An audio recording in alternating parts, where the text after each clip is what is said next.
This is old news. 2011, we made reductions to the local government fund. This is 2017. There's some concern about the fact that there's a piggyback sales tax that will not be able to continue because the federal government has eliminated our ability to use that money to support the Medicaid program. This is local governments have only had this piggyback sales tax associated with Medicaid and managed care since 2010. We do have $207 million in this budget to provide transitional support to the counties. Some say we should continue to pay them the same amount of money they've gotten forever. They've only had this money since 2010. Why would we forever hold them harmless for a temporary revenue source that they have recently received? It just doesn't make sense. What's your confidence level that you captured the problem with this $400 million reduction? I mean, given how uncertain this is. Again, I refer back to my remarks.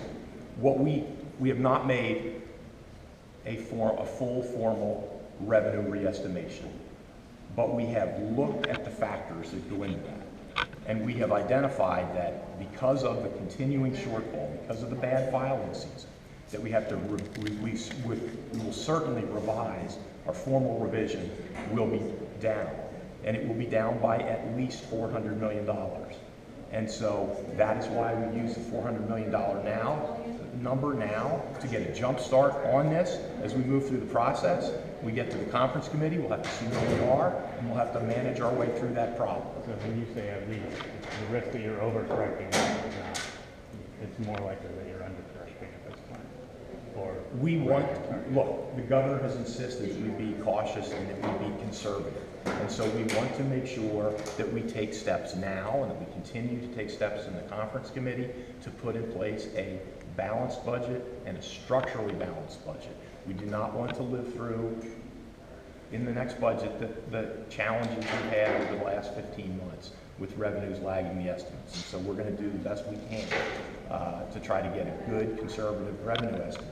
Now again, as the governor mentioned, there are a dramatic number of uncertainties. And I would particularly point out that we are not projecting recession. And so if in fact there is a national recession that affects Ohio, that there will be issues and challenges that we will have to address.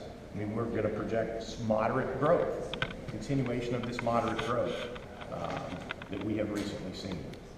Director, I apologize if you already answered this, but with $800 million over 2 fiscal years coming out of what was originally proposed, should primary and secondary schools expect their numbers to go down because of that over what you initially proposed? We are, as the governor referenced, we are going to get to work with the House and the Senate and identify a range of options.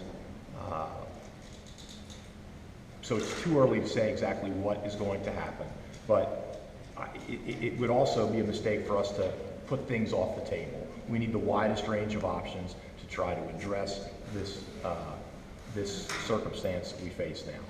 You're still spending less on Medicaid than